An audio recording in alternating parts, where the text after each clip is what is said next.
Mr. Silent Channel. Kabanata 971 hanggang 980. Puro heads up ba? May team fight ba o ano? Hindi pa, nahahati sa dalawang bahagi ang kompetisyon na ito, ang Mech Warfare at Soul Master Warfare. Parehong individual competitions. This is a federal-wide competition. Ang kompetisyon ay hahatiin muna ayon sa major divisions. Pagkatapos ay lalaruin ang finals. Lahat daw ng Soul Masters na makapasok sa finals ay may napakagandang pabuya. Ang makakakuha ng top 16 ay mas nakakamangha pa. O kaya naman ay mas nakakamangha ang finals ng lahat ng kampyon. Masasabing lahat ng mga Soul Master na makapasok sa finals ay may napakagandang pabuya. Isang set ng 4-character battle armor na may Skyforged na metal na lalaban lang ito sa langit. Star Battle. Net. Hindi mapigilan ni Tang Wulan na magpakita ng pagtataka sa kanyang mga mata habang tinitingnan niya ang impormasyon mula kay Shai. Ang pinakabagong teknolohiya na binuo ng Federation ay maaaring pumasok sa Star Battle Network na ito upang lumahok sa mga simulate na labanan sa pamamagitan ng isang peripheral na device na tinatawag na Star Dao Capsule. Ang partikular na sitwasyon ay tila medyo katulad sa Spirit Ascension platform ng Spirit Spreading Pagoda. Ngunit hindi nito nililimitahan ang bilang ng mga lugar tulad ng Spirit Ascension platform, ngunit wala rin itong ascension function ng Spirit Ascension platform, at hindi sumasalungat sa Spirit Transmission Tower. Ang pinakamalaking bentahe ay ang lahat ng Soul Master at Mecha Division ay maaaring makipaglaban at makipagkompetensya sa isa't isa sa parehong platform. Ang buong battle net ay na-research pa lang, at sinasabing ito ay magpapatuloy sa pag-upgrade sa hinaharap. Ang gawaing ibinigay ni Shai kay Tang Wulan ay ang lumahok sa kompetisyong ito ng battle net. Ang pagpasok sa nangungunang tatlong ay ang kanyang layunin sa misyon. Napaawang ang bibig ni Tang Wulan. Noong una, naisip niya na kahit na mahirap ang gawain, dapat niyang tapusin ito ng mag-isa. Gayunpaman, sa pagtingin sa sitwasyon ng Star Battle net, bumaba ng husto ang kanyang kumpiyansa. Sa ibaba ng title Daoluo, ibig sabihin, ang mga malalakas na tao sa antas ng 8-ringed Spirit Daoluo ay maaari ding lumahok. Sa ibaba ng 3-character battle armor, mayroong maraming mga powerhouse sa antas ng Contra at Spirit Sage, at sila ay 2-character battle armors pa rin. Sa kanilang mga lakas na nakapatong dito, maaari silang maihambing sa Super Daoluo. Ito ay isang mahusay na labanan para sa buong kontinente. Kahit na siya ay may talino, tiyak na hindi siya sapat na kumpiyansa upang maging hindi magagapi sa ilalim ng title Daoluo.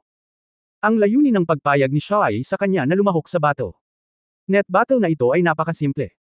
Ito ay upang higit pang pagbutihin ang kanyang aktwal na kakayahan sa pakikipaglaban at upang painitan ang sarili sa pamamagitan ng patuloy na pagharap sa malakas. Ganap na kinilala ito ni Tang Wulan, ngunit ang layunin ng misyong ito ay masyadong mataas. Kung ito ay nasa top 64, tiwala si Tang Wulan na kaya pa niyang lumaban. Ang unang tatlo. Subukan ito. Walang tiwala sa sarili ay hindi nangangahulugan na wala siyang fighting spirit. Siya ay palaging mas bigo at matapang. Ang Star Dao Cabin ay direktang inilipat sa kanyang dormitoryo. Ang dormitoryo ni Tang Wulan ay hindi ang nauna, ngunit lumipat sa Blood God Camp. Ang mga hindi kawani na miyembro ng Blood God Camp ay nakatira sa itaas na palapag ng rotonda. Ang mga kondisyon ng pamumuhay ay hindi gaanong bumuti, at lahat sila ang pinakapangunahing pasilidad. Pero mas malaki ito. Ngayon lang ang mas malaking lugar na ito ay inookupahan ng Star Dao Capsule. Ang gadget na ito ay sumasakop sa isang buong lugar na 8 metro kwadrado. Ito ay medyo tulad ng isang pinalaki na bersyon ng kabaong, mukhang napakakomplikado, at ang gastos ay dapat na medyo mura. Ang bagay na ito ay hindi lamang matatagpuan sa Blood God Camp, kundi pati na rin sa Legion. Bukod dito, medyo sinabi ni Tang Wulan na sinabi ni Long Yuzo na ang Legion ang unang batch ng mga tao na sumubok sa Star Battle net. Gayunpaman, sa loob ng Legion, mayroon lamang 50 Star Capsule. Ang bagay na ito ay sinasabing napakamahal, at hindi madaling ipadala ito. Ang mga Star Dao Pod sa Legion ay hindi tumatanggap ng mga reserbasyon at maaari lamang gamitin sa isang linya. Araw-araw ay masikip, kaya hindi kailanman dinala ni Long Yuzo doon si Tang Wulan. Sa makatuwid, nang makita ni Tang Wulan ang isang hiwalay na Star Dao Cabin sa kanyang dormitoryo, medyo nasasabik pa rin siya. May enjoy ng isang solong tao ang Starbuckle Cabin. Ngayon, kapag ang pinakabagong teknolohiya ay bagong binuo, tiyak na maituturing itong isang luxury accessory. Subukan mo muna, nagsimula na ang pagpaparehistro, at ang kompetisyon sa rehiyon ay gaganapin makalipas ang 2 araw.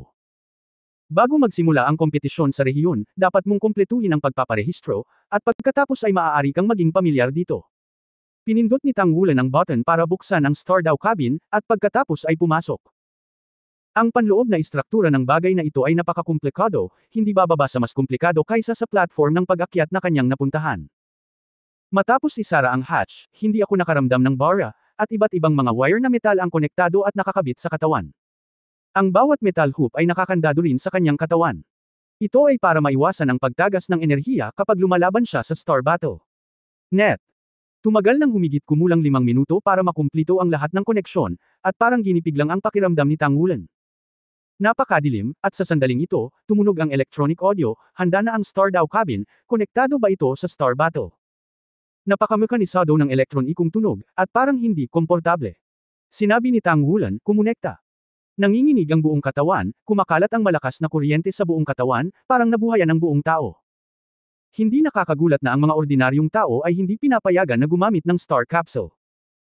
Kung wala kang sapat na physical fitness, ang pag-scan lamang ng katawan gamit ang Soul Guide Energy na ito, natatakot ako na magdudulot ito ng hindi maibabalik na pinsala sa mga ordinaryong tao.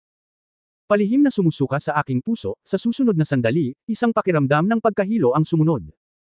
Sa muli niyang paggising ay mas lalong lumiwanag ang dilim sa kanyang harapan. Wala itong pakiramdam na direktang pumasok sa isang mundo tulad ng nakaraang Ascension platform, lahat ng uri ng data ay lumitaw sa kanyang harapan. Natapos na ang body scan. Matagumpay na nakakonekta ang Star Battle. Net. Mangyaring magsalita kung ano ang iyong gagawin, at ipoproseso ng battle. Net ang boses. Gusto kong mag-sign up para sa Star Battle. Net Federation Challenge. Hindi masyadong high-tech ang pakiramdam. Palihim na nag-isip si Tang Wulan sa kanyang puso. Okay, simulan mo nang mag-sign up. Ano ang pangalan mo? Nag-alinlangan si Tang Wulan, at pagkatapos ay iniulat ang kanyang tunay na pangalan. Paalala ni Zuyi sa kanya. Sinabi sa kanya ni Zuyi na ang dahilan kung bakit siya pumunta sa Blood God Legion ay upang hindi siya mag-alala tungkol sa pagbunyag ng kanyang pagkakakilanlan.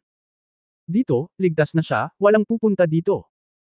Dahil, bukod sa Blood God Legion mismo at sa ganap na mataas na antas ng Federation, walang nakakaalam ng partikular na posisyon ng Blood God Legion, at ang hiwalay na posisyon ng Blood God Legion sa punong himpilan ng militar.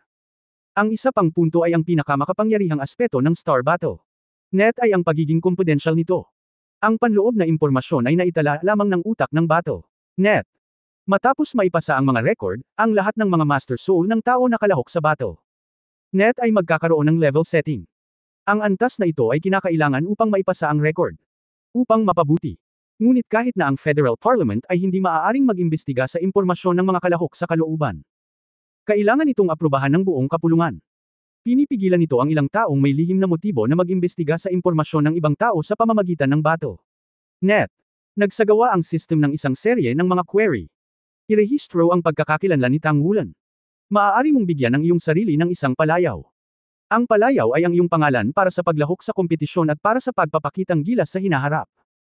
Nag-isip sandali si Tang Wulan at sinabing, Golden Dragon King, tama ba? Golden Dragon King. Sigurado ka? Natahimik si Tang Wulan saglit, Golden Dragon King. Golden Dragon King. Pakisigurado. Oo naman. Paumanhin, kinuha ang palayaw na iyong pinili. Muling tumunog ang electronic tone. Kung makikita ni Tang Wulan ang kanyang mukha sa oras na ito, tiyak na makikita niyang isa na siyang itim na linya. Ano ang sitwasyon? Pakiusap muli ang iyong palayaw. Xiao Tang. Nag-aatubili na sinimulan ni Tang Wulan ang isa. Xiao Tang. Pakisigurado. Oo naman. Matagumpay na napili ang nickname.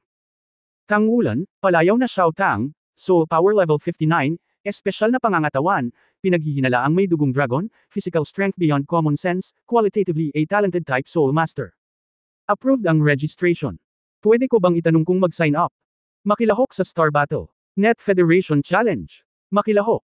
Sabi ni Tang Wulan, nabigla na ang kanyang puso. Matapos ang pagiging speechless sa pagpapangalan sa kanya noon, natuklasan niya ang ilang magagandang bagay. Nasa Spiritual Ascension Platform man siya ng Spirit Spreading Pagoda, o sa ibang pagkakataon sa iba pang katulad na Simulation World, isang bagay ang naiiba sa kasalukuyan. Ibig sabihin, walang interaksyon. Ngunit sa oras na ito, ang elektronikong tunog na ito ay talagang nakikipag-usap sa kanya. Katumbas ito nitong Star Battle. Net na nakikipag-ugnayan sa kanya. Ano ang ibig sabihin nito? Sa wakas ay naunawaan ni Tang Wulan kung ano ang cross-age high-tech na ginagawa niya ay hindi ang simulation system, ngunit ang paggamit ng artificial intelligence. Ang federal na agham at teknolohiya ay aktwal na umabot sa punto kung saan maaari itong maglapat ng artificial intelligence sa mga simulation system. Bagamat ang sistemang ito ay mukhang napakagaspang, at kahit na mas mababa ang pakiramdam kaysa sa Ascension platform, ngunit pagkatapos na isama ang artificial intelligence, ito ay higit na nalampasan ang Ascension platform sa mga tuntunin ng antas. Hindi mahirap i-upgrade ang iba't ibang setup sa loob ng system, isa itong pambihirang hanay ng artificial intelligence. Ang electronic sound na parang napakamekanisado ang dapat na unang pakiramdam ng artificial intelligence na ito. Ito rin ang unang pagkakataon na ang buong sangkatauhan ay gumamit ng artificial intelligence. Napakalaki ng kahalagahang ito. Ang kompetisyon na ito ay hindi gaanong para sa mga Soul Master na makaranas ng bagong teknolohiya, ito ay higit patungkol sa paggamit ng mga laban ng karamihan ng mga Soul Masters upang subukan ang papel ng artificial intelligence. Ang unti-unting pagpapabuti ng artificial intelligence ay malamang na magdadala sa sangkatauhan sa isa pang teknolohikal na paglukso. Bagamat walang magandang impresyon si Tang Wulan sa Federation, kailangan pa rin niyang aminin na mahusay ang mga siyentipiko ng Federation. Wala siyang gaanong alam tungkol sa paggamit ng artificial intelligence, ngunit naiisip din niya kung gaano kalaki ang mga pagbabagong may dudulot sa sangkatauhan kapag ang mga artificial intelligence na ito ay malawakang ginagamit sa iba't ibang larangan. Nagkaroon ng kislap ng liwanag at anino, at nagkaroon ng pagbabago sa harapan ng kanyang mga mata, at natagpuan ni Tang Wulan ang kanyang sarili sa isang kalye. Kasabay nito, isang boses ang umalangaw sa tenga, pumasok ka na sa Western Division, mangyaring sundin ang mga tagubilin upang pumunta sa lugar ng kompetisyon sa Western Division upang maranasan. Kasabay nito, piliin ang iyong paraan ng pagsali. Soul Master Battle, o Mecha Battle. Isang araw na may bahagyang puting liwanag ang lumitaw sa harap ni Tang Wulan, sinundan ng araw at lumakad pasulong. Hindi nagtagal, nakakita siya ng napakalaki at napakagandang gusali na parang stadium. Nakikita niya na maraming tao ang katulad niya. Maglakad patungo sa gusaling ito. Mula sa labas, ito ay talagang hindi maihahambing sa kumpletong simulation ng Ascension platform. Mayroon pa ring ilang mga lugar kung saan kailangang pagbutihin ang sistemang ito. Ngunit hanggat isinasaalang-alang mo ang pagkakaroon ng artificial intelligence, ang mga ito ay hindi napakahalaga. Kasunod ng pagdaloy ng mga tao sa napakalaking arena ng Western Conference, kumislap ang mga ilaw at anino sa harap ni Tang Wulan, at may lumitaw na katulad ng isang light curtain. Pakipili kung paano papasok. Hindi nag-atubili si Tang Wulan na piliin ang Soul Master Warfare at Mecha Warfare. Pagkatapos, isang malaking paliwanag ang lumitaw sa light curtain. Sa tuktok ng paglalarawan, ang ipinapakita ay ang 4 na karakter ng matagumpay na pagpaparehistro. Ibig sabihin, natapos na niya ang pagpaparehistro. Ang sumusunod ay isang panimula sa mga patakaran ng Mecha Warfare at Soul Master Warfare. Dahil ang bilang ng mga kalahok ay dapat na malaki, ang buong federasyon ay nahahati sa 8 pangunahing lugar ng kompetisyon, na tinutukoy ayon sa lokasyon ng Star Cabin. Si Tang Wulan ay nasa walang katapusang kabundukan, syempre siya ay kabilang sa Western Division. Ang mga kalahok na mecha para sa Mecha Warfare ay maaari lamang pumili ng suntukan o long-range na labanan, at pagkatapos ay walang ibang mga opsyon. Ang komento ay oo. Ang kompetisyon sa labanan ng mecha ay purong teknolohiya ng pagkontrol ng mecha, at maaari mong maranasan ang karaniwang mecha ng laro ng maaga. Hindi maaaring gumamit ng anumang customized na mecha. Para sa maraming dibisyon ng mecha, ito ay walang alinlangan na napakahirap. Ang bawat tao ay sapat na pamilyar sa kanyang mecha. Ang paggamit ng isang ganap na hindi pamilyar na mecha ay tiyak na makakabawas sa pagiging epektibo ng labanan. Gayunpaman, kung isa sa alang-alang ang unang yugto ng sistemang ito, pakiramdam ni Tang Wulan ay naiintindihan ito. Pagkatapos ng lahat, kung ang lahat ay nagdadala ng kanilang mga aktwal na mecha, gaano karaming daloy ng data ang kailangan upang makumplito ito. Bukod dito, sa kanyang opinyon, kung ano ang dapat labanan ng mecha division ay ang kanilang base. Kahit na ang mecha ay pamantayan, ang kakayahan ng master ng kaluluwa ay maaaring gamitin sa mecha. Sa relatibong pagsasalita, lumilitaw na mas patas ang ganitong uri ng digmaang mecha. Ang labanan ng Soul Master ay mas simple, ito ay isang direktang kompetisyon. Ang labanan sa entablado. Sa parehong mga kompetisyon, ang mga panrehiyong kompetisyon ang unang lalaruin, at ang nangungunang 32 sa mga panrehiyong kompetisyon ay mapupunta sa finals. Tinutukoy ng divisional competition ang sistema ng kompetisyon ayon sa bilang ng mga kalahok. Sa kabuuan, ito ay isang round-robin round ng mga knockout, na may mga knockout bilang pangunahing kaganapan. Napakasimple ng rules, dahil sa Star Battle. Net, walang restriction na hindi makakasakit sa kalaban, bumitaw, ipakita ang pinakamalakas mong lakas, talunin ang kalaban, at magsumikap para umasenso. Ganon ka-simple.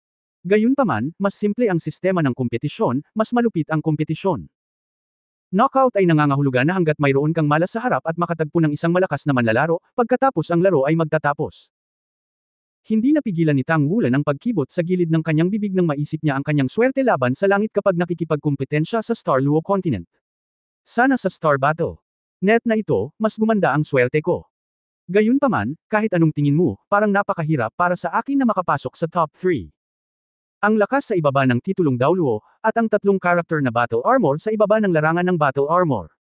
Labanan ito. I wonder kung sasali din ba ang mga partner sa battle net tournament na ito. Kung ang matalinong sistemang ito ay hindi magbubunyag ng kanilang mga pagkakakilanlan, ito ay isang magandang pagpipilian. At least sa early stage, hindi madaling mapansin. Sa kasamaang palad, walang dobleng tugma o mga tugma ng koponan. Kung hindi, ang katiyakan ay talagang mas malaki. Siyempre, iniisip lang niya, ngayon ay hindi siya nagtitipon-tipon sa mga kasama niya, kahit may ganong laro, baka hindi sila makasali. Pagkatapos basahin, ikinaway ni Tang Wulan ang kanyang kamay, at kusang sumara ang magaan na kurtina sa kanyang harapan. Pagkatapos ay naglibot siya sa stadium na ito, palaging tinitingnan muna ang sitwasyon ng larangan ng paglalaro. Maging pamilyar sa lahat ng bagay dito. Hindi komplikado ang layout ng stadium, maganda pa rin ang hitsura nito. Mayroong ilang mga lugar na karapat-dapat sa kanyang pansin. Ang stadium ay nahahati sa isang mecha competition area at isang Soul Master competition area. Para sa mga Soul Master na nagsa-sign up para sa dalawang laro sa parehong oras, ang sistema ay mag-aayos ng staggered time. Ngayon, sa dalawang rehiyong ito, may ilang karanasan. Hanggat pinili mo, maaari mong ipasok ito at maglaro ng isang pamilyar na laro. Gayunpaman, nagkakahalaga ito ng pera, federal na pera. Nagkakahalaga ba ito ng pera? Bilang isang kuripot, agad na nanlaki ang mga mata ni Tang Wulan.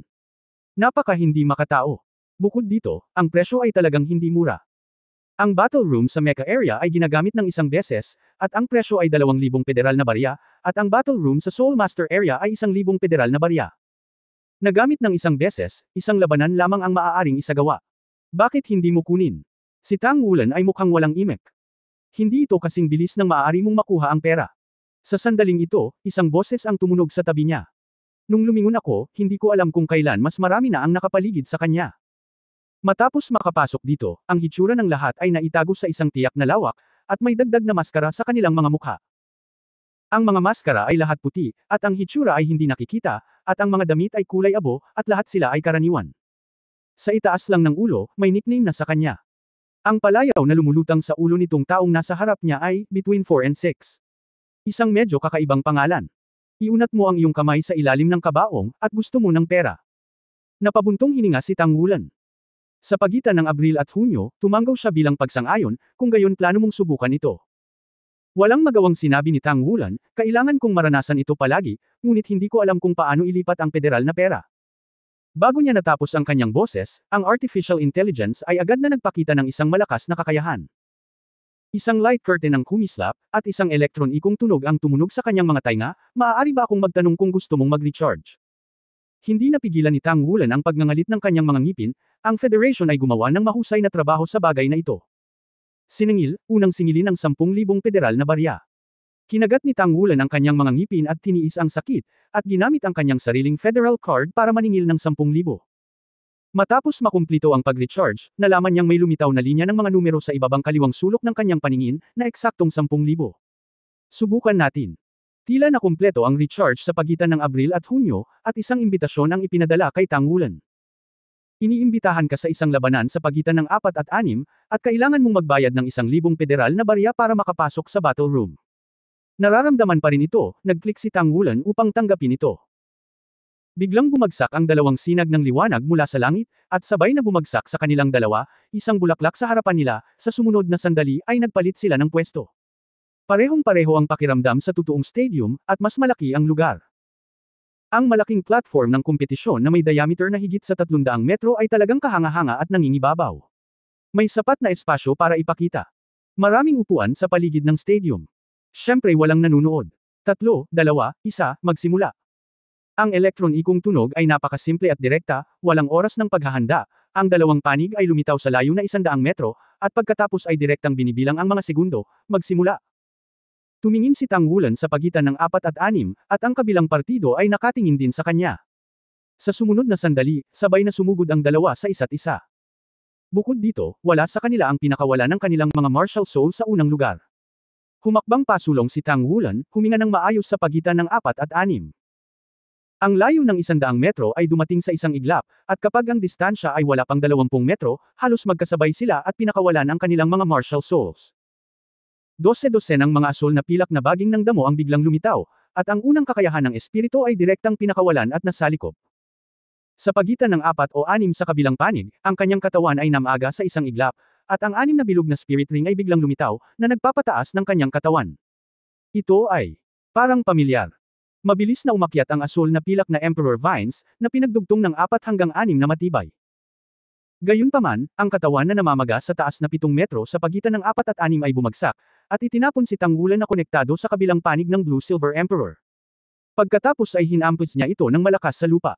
Napakalakas ng puwersa. Agad na nadiskonekta at pinakawalan ang mga link sa pagitan ng mga asul na pilak na emperador, at sa lupa, isang malaking hanay ng mga asul na pilak na tinik ang namulaklak, na nagpatatag sa kalaban. Ang katawan ay bahagyang naninigas sa pagitan ng 46, ngunit ang madilim na ginintoang liwanag sa kanyang katawan ay biglang nabitawan, ngunit ito ay mabagal na makabawi sa wala pang 1/4 ng limitasyon ng oras ng normal na Blue-Silver Spike Formation. Sa oras na ito, si Tangwulan, na itinapon sa lupa, ay gumulong-gulong at tumalbog. Ang Blue-Silver Emperor ay kumikinang kasama ang pang-4 na Spirit Ring, biglang naging malaki. Sa pamamagitan ng kakayahan sa pagtatago na natutunan sa Devil Island, mula sa labas, ang kanyang 5 spirit ring ay 2 na ngayong dilaw at 3 purple, at normal na ang pagtutugma ng kulay ng mga spirit ring. Nagbago ang Blue-Silver Overlord. Muling inilabas ang Blue-Silver Spike Array. Ito ay ganap na naiiba mula sa mga nauna. Ang malalaking asul na pilak na emperador ay mabangis na bumangon mula sa lupa, at ang maitim na gintong kaliskis na lumitaw sa pagitan ng 4 at 6 ay sumailalim din sa isang malaking epekto. Ang malaking katawan ay itinaas paitaas, at ito ay nahulog sa maikling panahon nang ito ay lumapag. Nahihilo. Tumapak si Tangwulan sa lupa gamit ang kanyang kaliwang paa, at ang kanyang katawan ay lumipad pataas na parang bola ng kanyan. Isang suntok ang tumama sa dibdib ng kalaban. Nang tumama ang suntok, naramdaman niyang hindi tao ang kanyang binobomba, parang city wall lang. Ngunit binasag pa rin ng malakas na puwersa ang espasyo sa pagitan ng 4 at 6. Nang hindi sinamantala ang tagumpay, isang ngiti ang lumitaw sa sulok ng bibig ni Tangwulan, "Hello, sir."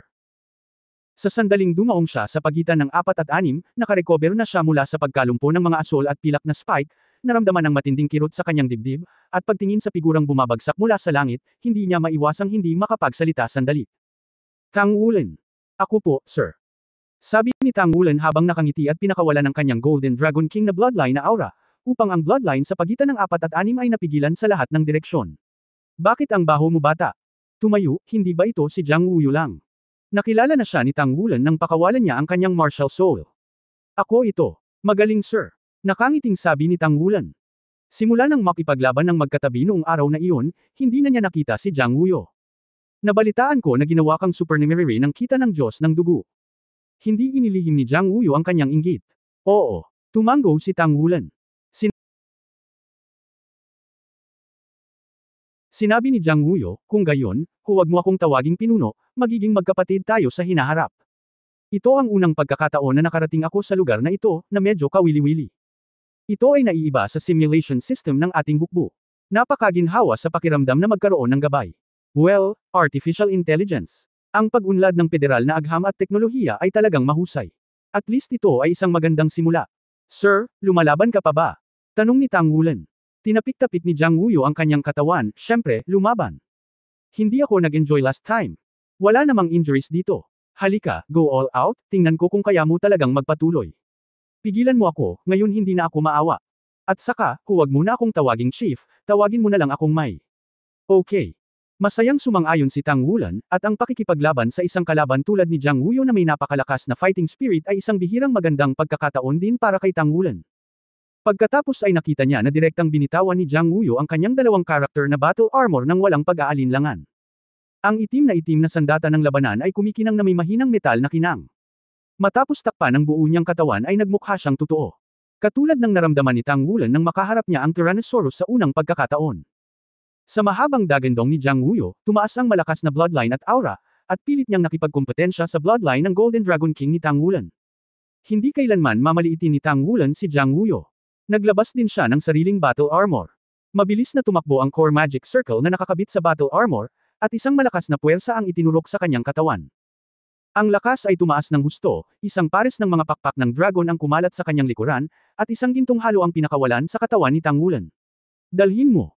Sumigaw si Jiang Wuyu, at ang malalaking pakpak sa likod niya ay hamampas kay Tangwulan na parang bulalakaw. Sabay-sabay na lumitaw sa kanyang mga kamay ang isang pares ng higanteng martilyo at nabasag. Sa huling pagkakataon na nakipaglaro ang dalawa sa isa't isa, hindi siya gumamit ng anumang armas. Ang gininto ang liwanag ay kumikislap, nagsimula ang gininto ang Dragon Spear, at ang Dragon Core Light sa dibdib ni Tangwulan ay lumiwanag. Kasabay ng pamumulaklak ng liwanag, ang kapangyarihan ng dugo at chi ay kumalat sa buong katawan niya. Kung lumalabas na ang kapangyarihan ng dugo na dumadaloy sa kanyang katawan ay parang Yangtze River, kung gayon sa core ng dragon, ang kapangyarihan ng dugo ay parang liwanag ng Milky Way. Paano magiging mas mabilis ang daloy ng tubig kaysa liwanag? Sa makatuwid, sa isang iglap lang, ang sigla at kapangyarihan ng dugo ni Tangwulan ay tumaas sa sukdulan. Buksan! Sigaw ni Tangwulan. Boom! Malakas na yumanig ang buong battle room. Siya ay 7 metro ang taas, isang pares ng mga higanteng martilyo, at ang mabibigat na kaliski sa buong katawan. Isang kamangha-manghang Jiangwuyo ang hindi inaasahang tumalbog ng sibat ng gintong dragon sa kamay ni Tangwulan. Dahil sa pagdaragdag ng battle armor, nagbago rin ang Golden Dragon Spear ni Tangwulan. Sa pag-iniksyon ng isang malaking sapat na enerhiya at dugo, ito ay umunlad din sa isang tiyak na lawak. Ang katawan ng baril ay medyo mas balingkinitan at umabot sa haba na halos 5 metro. Ang gitna ay kasing kapal ng itlog ng pato. Ang mga blades ng baril sa magkabilang dulo ay higit sa 1.5 metro ang haba. Ang mga talam ng baril ay kumikinang na may matalim na gintong halo. Half! Binasag ni Jiangwuyo ang isang pares ng higanteng martilyo sa Golden Dragon Spear, naramdaman lamang na ang nakakatakot na puwersa ng counter-shock ay sumiklab sa isang iglap, kasabay ng presyon ng bloodline. Ang kanyang mga tao ay tumalbog sa lupa ng ilang metro. Ang gininto ang dragon na sibat ni Tangwulan ay bumagsak, at ang isang makinang na gintong sibat na liwanag ay naging hugis kalahating buwan, at ito ay bumagsak sa kanyang harapan sa isang iglap. Dobleng martilyo upang labanan. Sa malakas na ingay, ang katawan ni Jiangwuyo ay nabaligtad at lumipad ng 10-10 metro palayo. Pagkalapag, sumuray-suray siya ng ilang hakbang bago tumayo. Ang lakas mo. Tumingin si Jiangwuyo kay Tangwulan nang may pagtataka. Not to mention the same level, kahit isang kalaban na mas mataas ng 1 o 2 ring sa kanya, halos walang makakaharap sa bombardment ng kanyang mga dambuhalang martilyo. Isa siyang purong power spirit master. Lakas, depensa, iyon ang pinakamalakas niyang lugar. Gayunpaman, sa harap ni Tangwulan, ang kapangyarihang pinagkatiwalaan niya para sumikat ay ganap na walang silbi, at hindi niya matitinag si Tangwulan. Marami pa rin siyang pinaghirapan. Ang battle armor ay malinaw na minarkahan ng bakas ng pinsala, at ang protection na takip ng dalawang karakter na battle armor ay natanggal sa puwang ngayon lang. Gaano ito katalas? Sinabi ni Tangwulan, sa huling labanan, nagkaroon ng kaunting pag-unlad. Oo. Sa Dragon Core, ang kanyang kapangyarihan ay hindi lamang pag-unlad, dapat itong sublimation. Ito ay umabot sa isang bagong antas.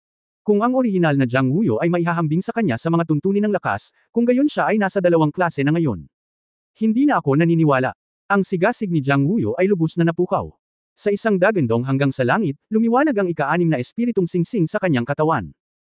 Ang battle armor at kaliski sa buong katawan niya ay naging dark gold, isang layer ng dark gold halo ang na-inject, at muling bumukol ang kanyang katawan, at diretso itong tumama sa antas na halos 10 metro.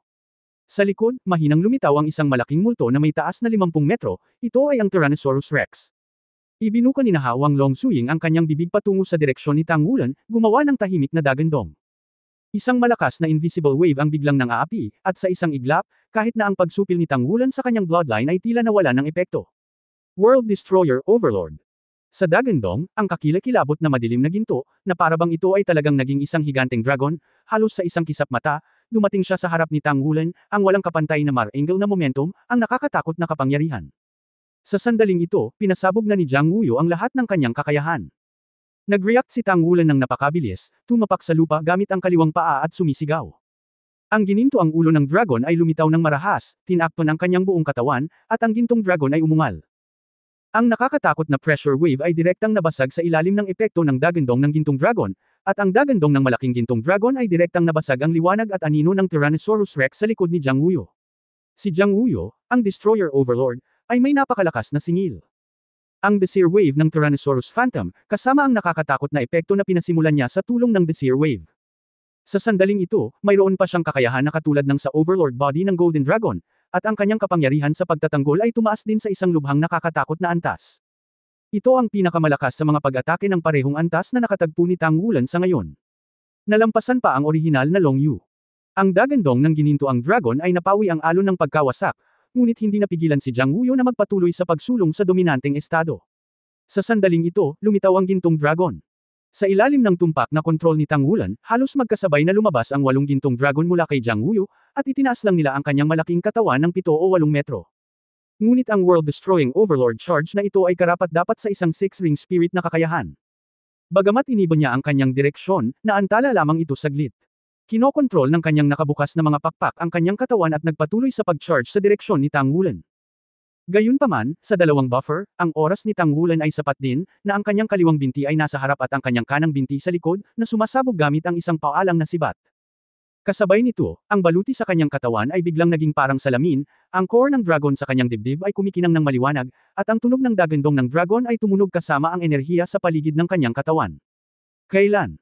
Sinugod ni Miyashi bawang ang paalang na sibat ng Golden Dragon Overlord ni Tang Wulan, ang kanyang malaking katawan ay hindi inaasahang huminto sa ere at pagkatapos ay lumipad ng kakaiba sa hangin. At sa ilalim ng napakalakas na impact na ito, ang buong katawan ni Tang Wulan ay direktang dumulas pabalik, na nag-aararo ng dalawang gully sa lupa. Ngunit kahit na ganoon, ang itaas na bahagi ng katawan ni Tang Wulan ay hindi pangkaraniwang matatag habang ang katawan ay dumudulas pa atras. Ang Dragon Moon Battle Armor sa buong katawan ay mabilis na kumikislap, at ang Golden Dragon Tyrant na katawan ay sumisipsip ng enerhiya at nasa sabik. Ang Golden Dragon Spear sa kanyang kamay ay nakaturo pasulong at itinuro ang tama na si Jiang Wuyo na umaaligid sa hangin. Sa gitna ng mabangis na dagandong ng dragon, isang gintong dragon ang tumalon mula sa gintong sibat ng dragon, at ito ang gintong dragon na umaakyat sa langit. Dahil sa napakalaking puwersa ng counter-shock na bumagsak ang buong katawan ni Jiang Wuyo sa mga oras na ito, at naging itim ang kanyang mga mata. Sa sumunod na sandali, ang dilim ay naging liwanag, ngunit ang kanyang katawan ay nilamon din ng gintong liwanag. Ang liwanag at anino ay kumislap, at isang elektron-ikong tunog ang nagmula sa aking tainga. Ang katawan ay nasira ng higit sa 70%, at ito ay bumagsak. Pagkatalo. 0 ang panalo at isang pagkatalo. Habang kumikislap ang liwanag, nawala lahat ng sakit, biglang napagtanto ni Jiang Wuyo na bumalik siya sa lugar bago pumasok sa stadium. Muling kumislap ang liwanag, at lumitaw din si Tang Wulan sa tabi niya. Kaya lang, sa likod ng dalawang puting font ng orihinal na Xiao Tang, mayroong karagdagang salitang, isang panalo at walang talo. Talo ito. Kung sinabing pinili ni Tang Wulan ang huling pagkakataon, hindi niya sinubukan ang kanyang makakaya, sa takot na talagang makakasakit ito ng mga tao. Well, this time, iba na talaga. Siya ay natalo, nawala ng tuluyan, at ginamit pa ang kanyang kakayahan upang pindutin ang ilalim ng kahon. Ngunit nalutas pa rin ito ni Tang Wulan sa isang putok. Tulala si Jiang Wuyo, at pagkatapos ay narinig niya si Tang Wulan na bumubulong mula sa kabilang banda, ang libong yuan na ito ay talagang walang halaga. Napakabilis. Masyadong mabilis. Ano ang masyadong mabilis? Gustong-gustong umungol sa kanya ni Jiang Wuyo, ngunit bilang isang talunan, naramdaman niyang hindi siya kwalipikadong umungol. Ang 5-ringed Soul King, sirain ang sarili, ang 6-ringed Soul Emperor. Buti na lang, lagi kong iniisip na walang kalaban-laban sa parehong level. Ito ay isang leapfrog. Hindi magkasundo, malakas pa rin ang fighting spirit. Pero kailangan din niyang aminin na natalo siya, at kumbinsido siya na natalo siya. Ito ay purong power gap. Nawala sa ganap na lakas. Gaano kalakas ang lalaking ito? Aalis na ako. Matamlay na sabi ni Jiang Wuyo. Nagmamadaling sumunod si Tang Wulan, depressed. Oo. Hindi inilihim ni Jiang Wuyo ang kanyang nararamdaman sa oras na ito. Sinabi ni Tang Wulan, ito ang problema sa bloodline. Masyadong apektado sa akin ang bloodline mo, at imposibleng magsagawa ng tunay na combat effectiveness. Hindi tayo dapat maging kalaban. Kung tayo ay mga kasama, magiging katulad ka ng dati. Malakas. Sa mga tuntunin ng tunay na panloob na lakas, maaaring hindi ako mas malakas kaysa sa iyo. Napakamot ng ulo si Jiang Wuyo, iniisip ang tungkol sa pagtaas ng takot na natamo sa kanya ng Golden Dragon na marahas na failed ni Tang Wulan, mukhang tama. Sa kasamaang palad, walang team battle sa oras na ito. Kung hindi, ang ating mga kapatid ay nagtutulungan, talagang walang disadvantage. Lihim na ngumiti si Tang Wulan sa kanyang puso, talagang kinakabahan ng taong ito at mabilis siyang nakabawi. Oo. Kung may 2-on-2, pwede tayong magsama. Speaking of 2-on-2, hindi niya maiwasang mamiss muli si Guyana, 2-on-2, na maaaring mas mahusay kaysa sa kanya at sa kanyang sarili mas gumagana ba ito ng magkasama. Ngunit, gusto mo ba talagang makipagtulungan siya sa iyong sarili? O umaasa ka ba na lagi na lang siyang nawawala sa mga alaala niya at umaasa na siya sa sarili niya gaya ng ginagawa niya ngayon? Para kay Guyana, palaging komplikado ang kanyang kalooban. Lalo na ngayon siya, kahit na ano, ang nararamdaman pagkatapos ng pagsasanib ni Guyo at Nair. Sa katunayan, si Guyana ngayon ay mas katulad ni Nair, na sobrang attached sa kanya noon. Ngunit naramdaman ni Tang Wulan na ang kanyang ugat ay si Guyo pa rin. Ano ang nangyari sa pagitan nila? Palaging nasa isip niya ang misteryo.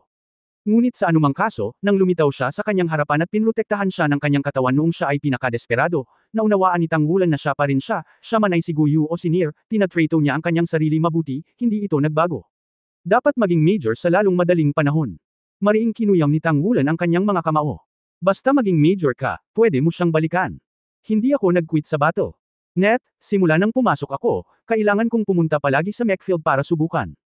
Pagdating ko sa mecha, ang sitwasyon ay pareho sa battle room sa Soul Master side. Ang pagbabayad at pagpasok, isa pang proseso ng pagpili ng suntukan o long-range attack mecha. Pinili ni Tang Wulan ng walang pag-aalinlangan.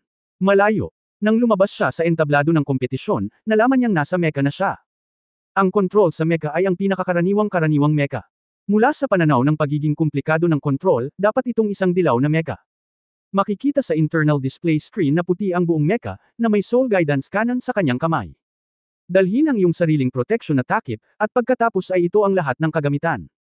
Isang soul-guided gun lang. Sa sandaling ito, ang liwanag at anino sa kabilang panig ay kumikislap, at isang henerasyon ng mecha ang lumitaw sa kabilang panig. Sa labas, mukhang mas malaki ito ng kaunti sa mecha niya, at medyo makapal.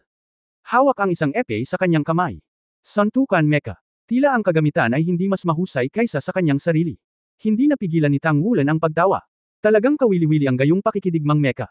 Matapos ayusin ang soul guidance cannon sa kanyang kamay, malamang na pamilyar siya sa iba't ibang mga kontrol sa loob ng mecha. Ang tunog ng countdown ay tumunog sa sandaling ito.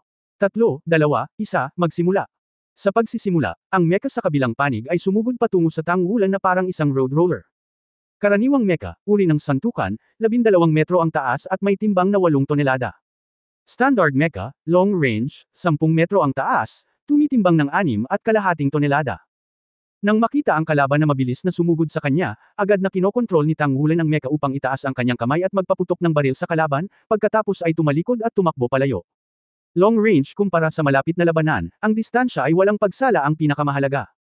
Kulay kahel ang shell ng Soul Guidance Cannon, at pagkatapos na lumipad palabas ng himpapawid, agad itong bumilis, at dumiretso sa suntukan mecha.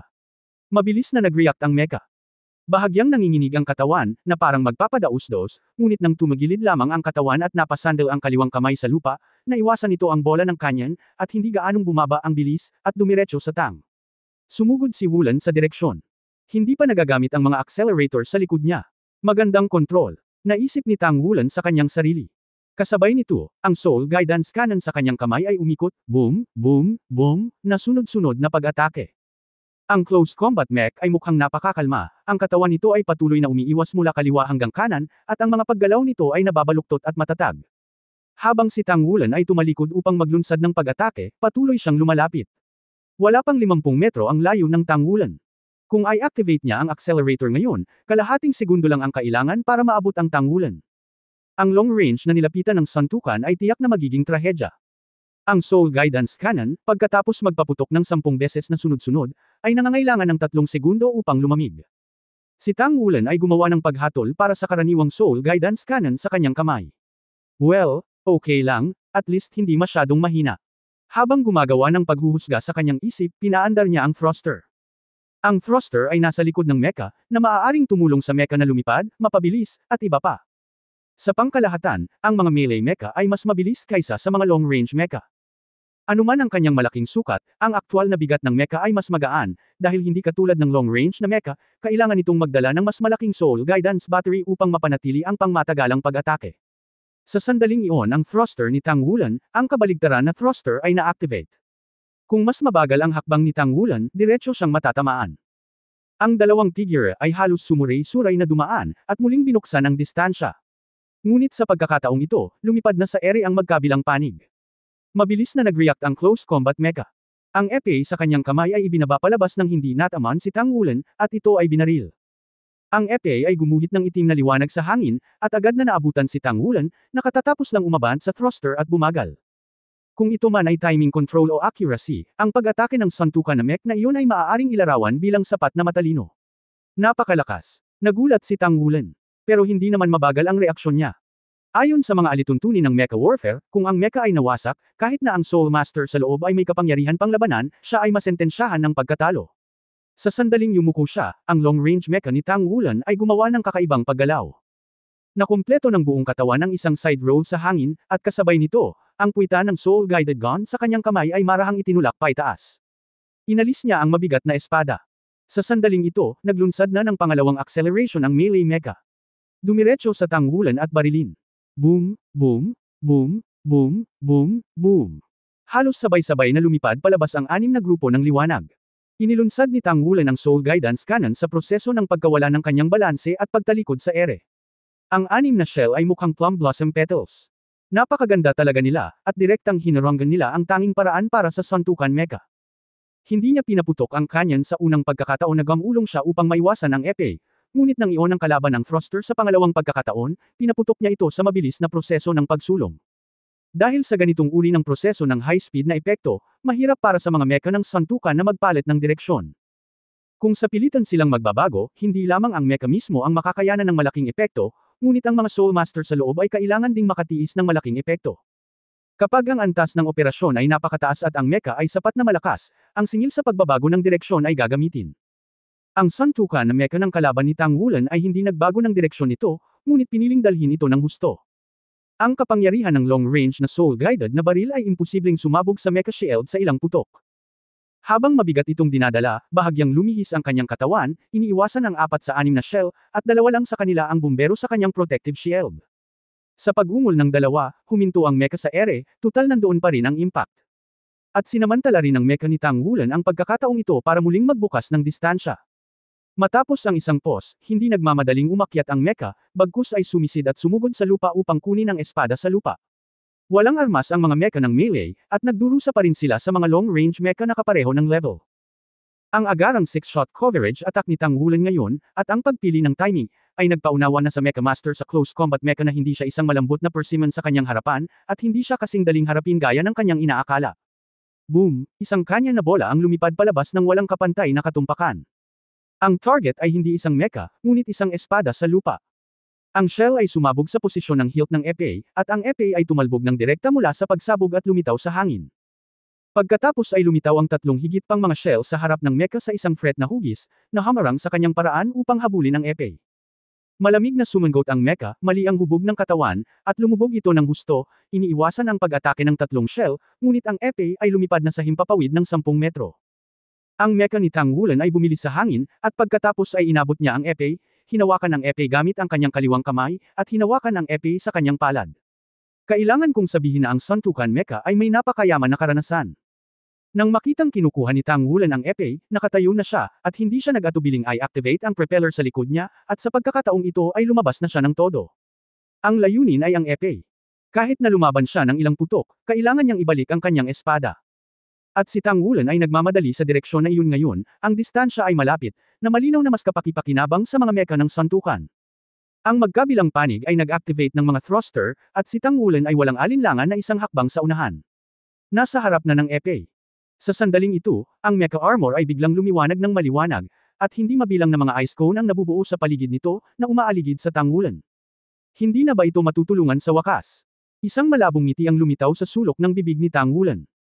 Isang top-level na Mecha Master, karamihan sa kanila ay Soul Masters din, Soul Masters may Soul Skills, Soul Masters na pumipili ng melee mechas ay natural na may sariling kakayahan na compatible sa mechas.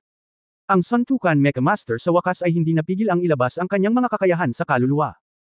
Sa labanan sa pagitan ng Mecha Divisions, under normal circumstances, kung sino ang unang magpapakawala ng spirit ability ay mahuhuli, dahil malalaman ng kalaban kung ano ang martial spirit niya ng mas maaga.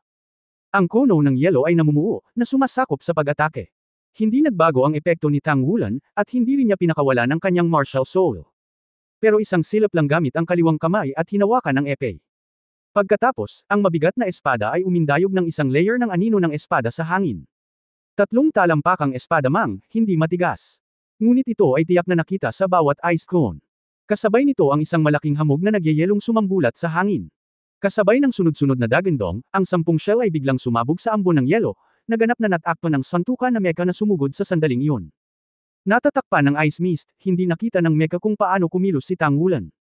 At ang kanyang layunin ng pagpapadala ng ice cone ay upang maantala si Tang Wulan at hayaan ang kanyang sarili na lumapit. Ngunit ang hindi niya inaasahan ay kahit na nahawakan na niya ang mabigat na espada, hindi sinasadya ni Tang Wulan na hilahin muli ang distansya. Ginamit niya ang kanyang espada upang basagin ang ice cone, ngunit ang kanang kamay na soul cannon ay nasa loob ng napakalapit na hanay at ginamit ang pinakamabilis. 10 round ang pinaputok sa bilis ng halos matamaan ng mag-isa ang suntukan mecha. Sa marahas na pagsabog na iyon, sunod-sunod na sumabog ang kapangyarihan ng 10 shell, na bigla siyang nadurog mula sa himpapawid. Ang enerhiya ng mecha shield para sa suntukan na labanan ay bumaba ng hanggang 80%. Tumalikod si Tang Wulan at tumakbo sa malayo. Muli, binuksan niya ang distansya, at sa parehong oras ay binigyan ng kanyang soul guidance cannon ng cooling time. Dumating ang close combat mecha, at ang tanging nararamdaman niya sa oras na ito ay ang maagrabyado. Ganito rin ang pakiramdam kapag hindi makalapit ang lahat ng santukan sa mga long-range mecha. At mula sa paraan ng paggamit ni Tang Wulan ng espada ngayon, nakikita niya na ang kabaligtaran na tao ay tiyak na hindi lamang magaling sa long-range mecha. Ang mabigat na espada ay nahulog sa kanyang mga kamay, at tiyak na siya ay itinuturing na kalahating santukan mecha division. NS. At ang enerhiya ng kanyang mecha shield ay bumaba ng husto, at ito ay nahulog sa isang dehado. Hindi gaano, walang mga kamay. Si Tang Wulan ay puno ng kagalakan sa kanyang puso. Siya ay isang mecha control na natutunan sa Tang sect, at ang kanyang pangunahing pag-atake ay mga long-range attack. Dahil siya mismo ay napakahusay sa malapitang labanan, kung siya ay may baluti, ang mahabang hanay ay natural na ang kanyang tanging pagpipilian. Dahil hindi pa siya gumamit ng anumang high-end na mecha, ang karaniwang mecha na ito ay madaling gamitin.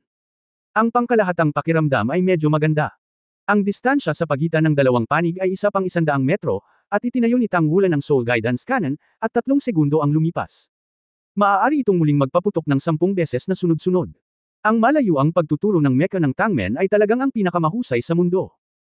20,000 taon na ang nakalilipas, si Tang San, ang ninuno ng Tang sect, ay umasa sa ultimate hidden weapon technique at iba't ibang mga nakatagong armas na kalaunan ay naimbento upang gawin ng Tang sect na isang foothold sa mundo. Sa makatuwid, sa mga tuntunin ng kahusayan sa pangmatagalang pag-atake, tiyak na pangalawa ang Tang sect. Hindi gaanong nag-practice si Tang Wulan sa mecha. Ngunit mayroon siyang kakaibang talento. Una sa lahat, bilang isang mecha master, ang kanyang physical na fitness ay ganap na super level, at ang mga ordinaryong masters ng kaluluwa ay hindi makatiis sa epekto, maaari niyang mapaglabanan ito sa kanyang sarili. Pangalawa, mayroon pa rin siyang espiritual na kapangyarihan ng kaharian ng Ling Yuan, isang makapangyarihang espiritu. Mahalaga rin ang puwersa para sa pagmamanipula ng mga mecha. Pagkatapos ng pamilyar na ito, siya ay naging mas at higit pa. Tanggapin ang pagkatalo. Ang mecha sa tapat ay naging isang sinag ng liwanag at nawala. Ang mga salita sa ulo ni Tang Wulan ay naging 2 panalo at walang pagkatalo. Ang mech warfare at soul master warfare ay naging superimposed. Ano? Ito ba ay pag-amin ng pagkatalo? Hindi pa tapos. Hindi napigilan ni Tang Wulan na hindi makapagsalita. Paano ka sumuko ng ganito? 2,000 yuan, maaari mo bang panagutan ito? Medyo pamilyar na siya ngayon, which is really not interesting enough. Pero kahit anong isipin niya, na-teleport din siya palabas sa gitna ng kislap ng liwanag at bumalik sa plaza. Anong pagkalugi? 2,000 yuan. Kailangan kong tanungin ang Blood One kung ibabalik sa akin ang perang ito. Pagkatapos magkaroon ng 2 karanasan, pinili ni Tang Wulan na umalis sa battle. Net. Nasa kanya mismo ang Star Dao Cabin, at maaari siyang pumasok anumang oras na gusto niya, ngunit pagkatapos lamang ng labanan kay Jiang Wuyu, na-miss niya si Guyana at nagpas siyang tawagan muna itong Soul Guide. Lumabas ako ng Star Dao Cabin at medyo ginalaw ang katawan ko. Ayos pa rin ang bagay na ito. Bagamat medyo crudo, walang discomfort. Kinuha ni Tang Wulan ang kanyang soul communicator, at ubiling ikinonekta ni Tang Wulan ang signal transmitter na binili niya gamit ang kanyang mga merito, at pagkatapos ay i-dial ang numero ni Guyana. Kung wala ang signal transmitter na ito, walang paraan para makipag-usap sa labas. Ngunit sa tuwing gagamitin mo ito, kailangan mong magbayad para dito, at ito ay susubaybayan ng Legion upang maiwasan ang problema sa pagtagas ng mga lihim ng militar. Sa kabutihang palad, ang gawain ito ay ipinagpalit sa nakaraang forging fit. Pumasa. Dudo, dudo, dudo. Walang sumagot. Saan siya nagpunta? 2 beses itong na-i-broadcast ni Tang Wulan, ngunit walang sumagot nito. Dahil dito, medyo nababalisa siya. Kahit na malakas ang katawan ni Guyana, pagkatapos niyang mawala ng memorya, hindi na niya alam kung paano ito gamitin. Ano ang magagawa ko? Hindi rin makaalis si Tang Wulan sa Legion. Sa wakas, nang siya ay nag-dial sa ika-6 na beses, ang kabilang panig ay konektado. Tatay. Ang masayang boses ni Guyana ay nagmula sa kabilang panig. Guyu, nasaan ka na? Hindi maiwasan ni Tang Wulan na sisihin ito. Tila hindi narinig ni Guyana, at ngumiti, pumunta ako upang maglaro. Mayroon akong barbecue. Masarap ito. Kalahati lang ng pera ang sinisingil sa akin ni Uncle Barbecue. Ang sarap. Hindi napigilan ni Tang Wulan ang sinabi, kailangan ko ring hawakan ang komunikasyon ng gabay ng kaluluwa kapag lumabas ako upang maglaro sa hinaharap. Hindi kita mahanap, dapat akong mabalisa. Yeah. Dad, kailan mo ako pupuntahan? Puno ng pag-asa ang boses ni Guyana. Sinabi ni Tang Wulan, ako ay sumasali sa isang kompetisyon. Kung makakakuha ako ng magandang resulta, maaari kitang bisitahin. Magsisimula ang kompetisyon sa loob ng 2 araw. Tinatayang aabot ito ng higit sa 1 buwan. Pagkatapos ng kompetisyon, hahanapin kita kaagad. Magtatagal ba ito? Biglang puno ng hinaing ang boses ni Guyana. Giyu, Column, sandali. Padadalhan kita ng Soul Guide newsletter araw-araw mula ngayon, okay? Okay. Saka hihintayin kita dito. Dad, kung babalik ka, sabihin mo ng maaga, para hindi na ako maubusan para maglaro ulit. Okay, kailangan kong sabihin sa iyo ng maaga. Nang marinig ang kanyang boses, nakaramdam ng kasiyahan si Tang Wulan. Sa katunayan, sa tuwing idadial niya ang Soul Guidance Communication, medyo nag-aalala siya kung nabawi ba nito ang kanyang memorya sa ilalim ng epekto ni Kirong Tang Tianzhu. Ang mga alalahanin at mga inaasahan ay magkakasamang nabubuhay, at ang kanyang sariling kalooban ay napakasalungat din. Hindi pa sinasagot ni Guyana ang telepono noon, at ang pinakakinatatakutan niya ay nabawi niya ang kanyang memorya at umalis. Sa pamamagitan lamang ng pakikinig sa boses nito ay gumaan ang pakiramdam niya. Ano? Hindi ka sumasali sa Star Battle? Net Federation Challenge? Bakit? Magandang pagkakataon ito. Kailangan mong malaman na ang iyong preparatory missionary nomination ay umabot sa pinakamataas na antas. Hanggat maaari kang makakuha ng magandang resulta sa kompetisyong ito, dapat kang makapasa. Sa iyong lakas, ito ay hindi dapat maging problema. Bakit hindi sumali? Pasensya na, guro. Ayaw ko lang sumali. Walang dahilan. Naniniwala ako na sa lakas ko, makukuha rin ito ng Preparatory Spiritual Envoy. Sa may-ari ng tore, paki-explain sa akin. Sabihin mo lang na plano ko ring gawin iyon. Retreat and hit the Soul Sage. Pupunta ka ba sa kaharian ng Soul Sage? Talaga? Oo. Malapit na. Outres ako saglit. Guro, guluhin ka. Well, kung maabot mo ang antas ng Soul Sage, iba ito. Nakikita ko kung sino ang maglalakas loob na magchismis. Halika. Reimbursement. Masyado kang nag-iisip. Wala ka pang pera. Hindi ka ba panday sa antas ng Saint Crafter? Walang imat na tumingin si Shai kay Tang Wulan sa harap niya. Hindi niya maisip na gustong makita ng batang ito ang kanyang sarili, at nagsasalita siya tungkol sa ganitong bagay. Sabi ni Tang Wulan na may gusot na tingin, pero, mahal talaga.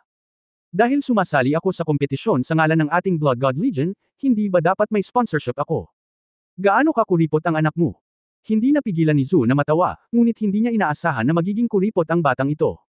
Nagmamadaling tumawa si Tang Wulan at sinabing, hindi naman sa mode mo ako. Wala talaga akong pera. Kita mo, ako ay isang mahirap na estudyante, paglilinang at panday, alin ang hindi nangangailangan ng pera. Oo, ako ngayon ay isang banal na manggagawa. Ngunit, ang banal na manggagawa ay walang labis. Wala akong oras, para sa pagkukusa, sa pamamagitan ng pagkukusa ng pera. Hindi ma-promote ang merits, ito raw ay isang regulasyon partikular para sa akin, na ano ang silbi ng aking pagpapanday. Matapos mag-isip ng ilang sandali si Zhu Yi, sinabi niya, kami sa Blood God Legion ay walang ideya tungkol sa pera.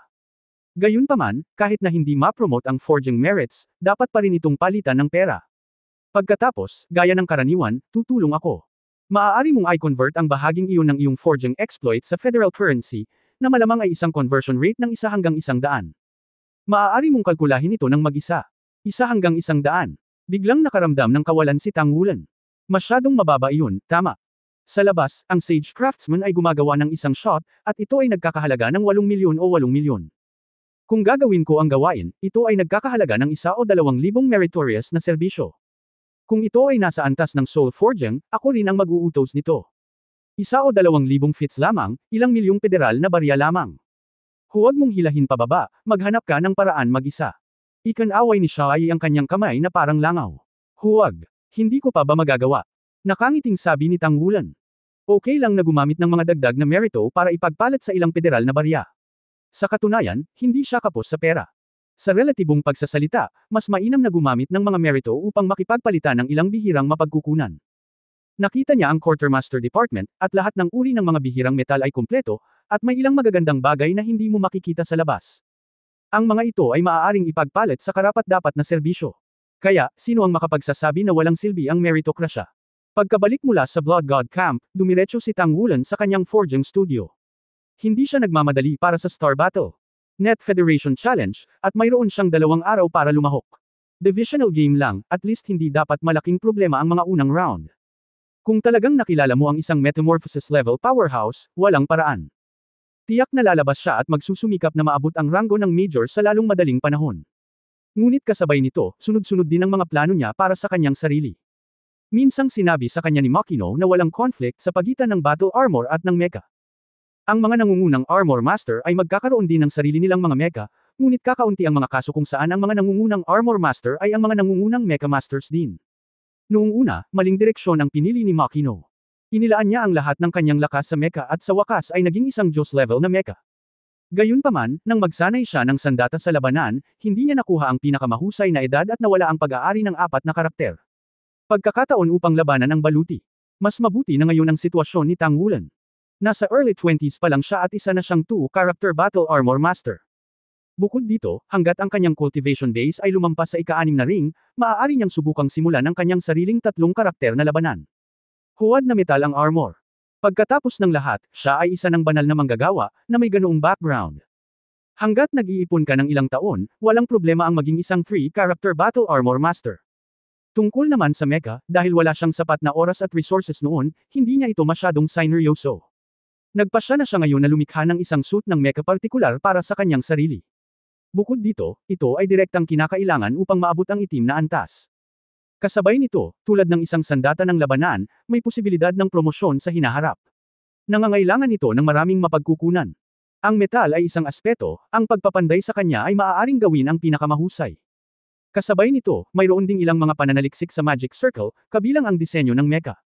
Maraming bagay ang kailangan niyang matutunan mag-isa. Hindi naman sa hindi niya naisip na humingi ng tulong sa iba, ngunit ang mga paalamang ang nakakaalam kung gaano hindi komportable ang sapatos.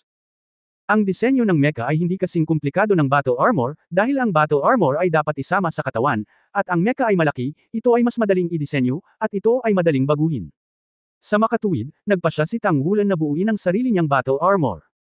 Naturally, ang iba't ibang mga mapagkukunan na ginamit upang bumuo ng armor ng labanan ay ipinagpalit para sa Merito. Kaya naman, kailangan pa rin niya ng higit na karapat-dapat na mga gawa. Bago pumunta sa Blood God Camp, nakatanggap siya ng tawag mula kay Long Yuzo na darating ang isang free character battle armor master sa Legion para ayusin ang battle armor. Humingi ng tulong sa kanya. Nang makita ni Tang Wulan si Shu Weitao sa kanyang harapan, hindi niya maiwasang magulat. Hindi pa oras na pumunta lang siya sa Blood God Legion at nagdilim ang kanyang mga mata. Natural, nakilala niya na ang lalaking nasa harapan niya ay ang commander ng Blood Division ng 2 Master Regiment ng Blood God Legion. Isa siya sa 14 na pinakamakapangyarihang tao sa buong Legion. Pinamagatang Daoluo Level 3 Character Battle Armor Master. Nakatayo sa tabi ni Shu Weitao, commandant si Long Yuzo sa kanya. Si Tang Wulan ay nagmamadaling tumayo sa atensyon at sumaludo, "Hello, sir." Tinapik ni Shu Weitao at Yan Yu si Tang Wulan sa balikat, "Miyembro ka na ng Blood God Camp, kaya hindi ka na makokontrol ng rank ng Legion. Kaya, tawagin mo na lang akong Old Shu." Matandang Shu. Hindi inaasahan ni Tang Wulan na napakadaldal ng lalaking nasa harapan niya. Hindi ba't ang ibig niyang sabihin ay napakaluma ng mga sundalo? Bukod dito, si Shu Weitao ay mukhang isang sundalo din, siya ay napakatangkad, isang ulo na mas mataas kaysa kay Tang Wulan, malapad na balikat, at isang matalim na mukha, hindi siya dapat maging isang mahusay na master sa pagsasalita kahit gaano mo pa ito tingnan. Ang paghahati ng dugo na pinamunuan niya ay kahit isang santukan. Mula sa katawan ni Jiang Wuyo, masasabi kung gaano kalakas ang hukbong ito. Ang pagiging epektibo ng labanan ng master ng dugo ay makikita mula sa unang batalyon. "Sir, hindi po ba okay?" Pansamantalang sabi ni Tang Wulan. Tumawa si Shu Weitao, "Okay lang. Yan ang tawag sa akin ng mga nasa Blood God Camp. Kung hindi kayo maniniwala sa akin, tatanungin ninyo sila sa susunod." "Nako, hindi lahat, Blood 7, Blood 8, at Blood 9 ang tawag sa akin na matandang Shu.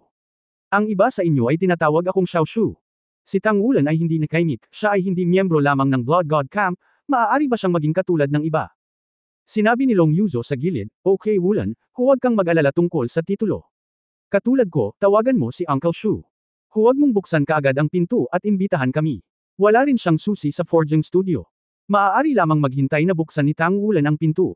Nagmamadaling pinapasok ni Tang Wulan ang dalawa. Tiningnan ni Shu Weitao ang sitwasyon sa maliit na forging room na ito at ngumiti, "Wulan, pakinggan mo ang sinabi ni Yuzo na ikaw ay isang santo craftsman level forge. Ito ay isang kakaunting talento sa ating hukbo. Hindi ka pinapayagan ng deputy commander na gumamit ng forging merits.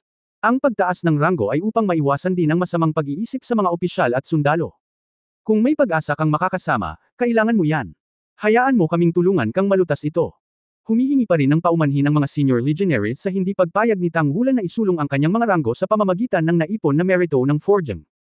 Sa partikular, ang Saint Carpenter ay talagang napakabihirang para sa Legion, at halos lahat ng Senior Legion ay magkakaroon ng oras upang humingi ng tulong sa kanya. Umiling si Tang Wulan, at sinabi, "Uncle Shu, welcome po kayo." Itinuturing ding buo ang hukbo. Sa katunayan, ang mga sundalo ay nagsusumikap na patayin ang kaaway, at ang mga naipong tagumpay ay ipinagpalit para sa kanilang buhay. Ang pagsulong ng ranggo ng militar ay isang bagay na syempre, at hindi ako nagpepeke.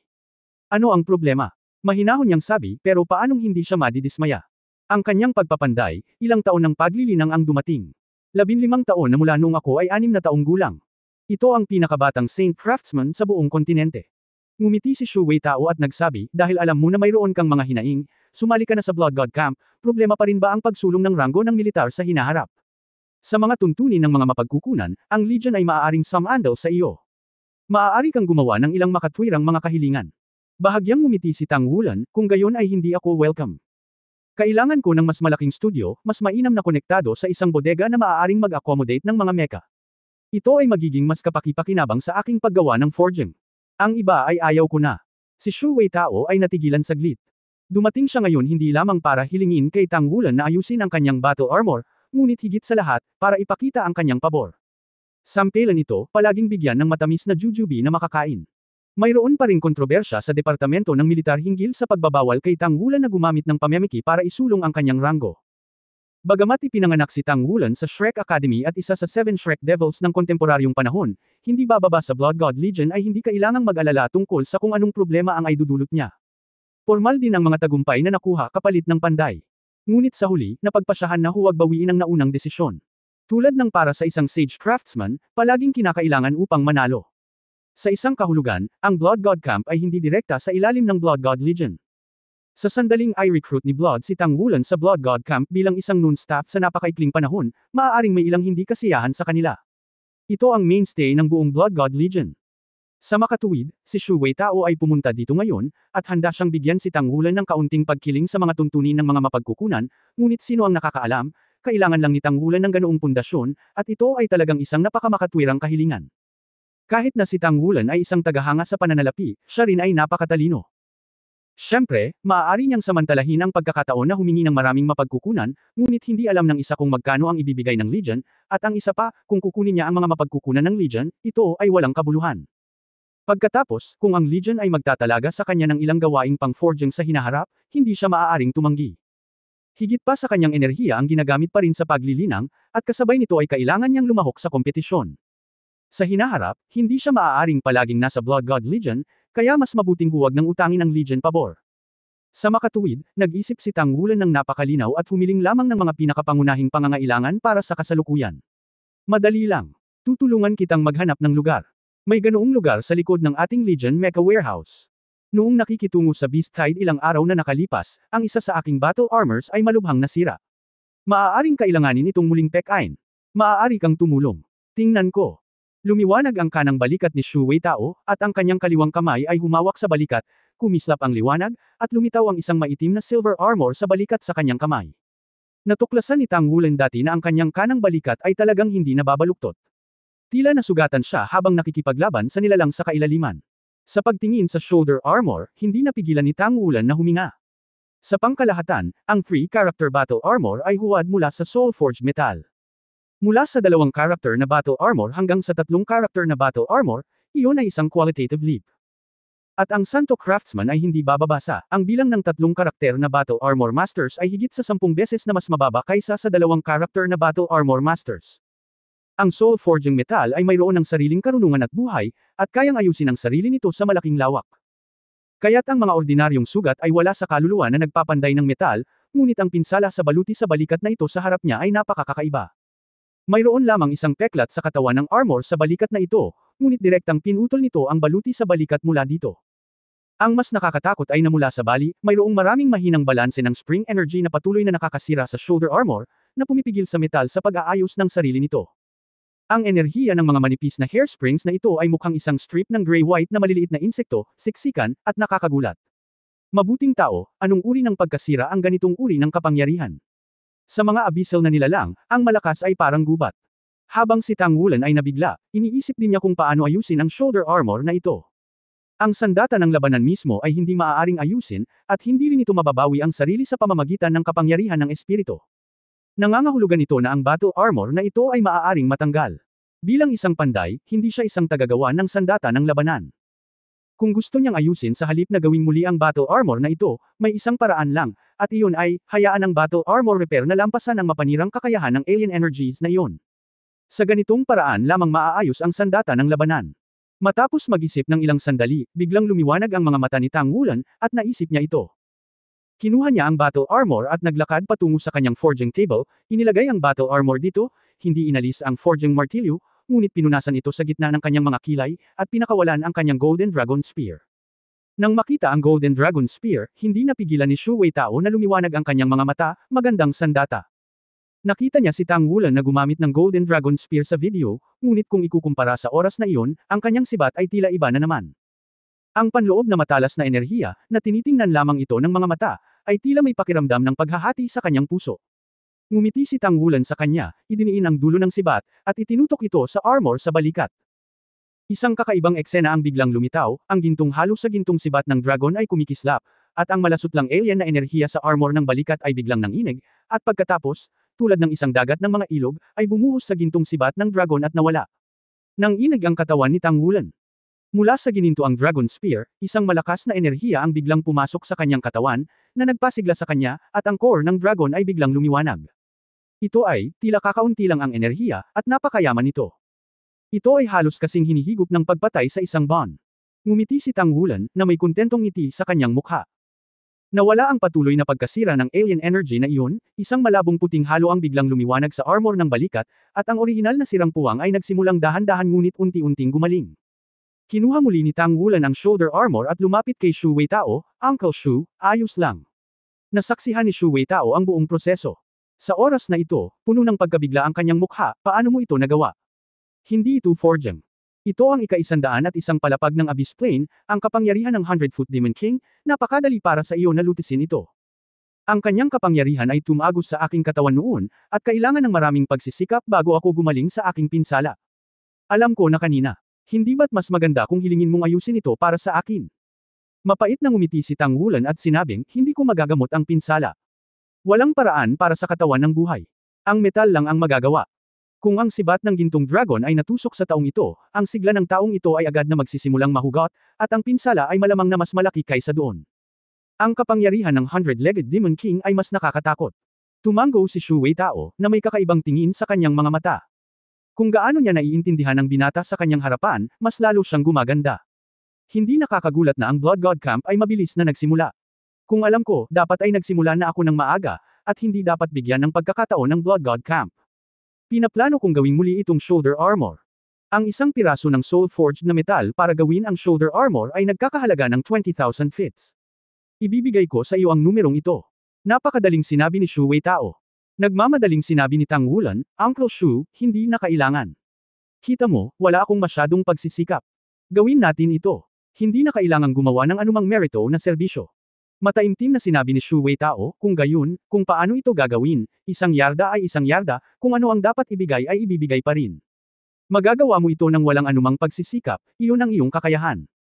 Ngunit kailangan kong ibigay ang dapat kong bayaran.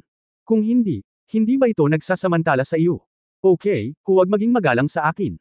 Kung mayroong anumang pagpapanday ng trabaho sa hinaharap, may mga ambisyon pa rin akong tumulong sa hinaharap. At gusto kong magkaroon ng malaking epekto sa hinaharap. Iginiit ni Shu Weitao na bigyan si Tang Wulan ng 20,000 merito bago umalis. Hindi umalis si Long Yuzo, nakatingin kay Tang Wulan na may kakaibang ekspresyon. Ipinadala ni Tang Wulan ang Blood God Ring sa kanya, halika, hatiin ka sa kalahati. Hindi mo mapapabuti ang iyong ranggo, ngunit maaari ka ring makipagpalitan ng magandang bagay. Ang forging studio na ito ay na-sponsor ni Long Yuzo noong panahong iyon, at sinabi na niya na magaling siya.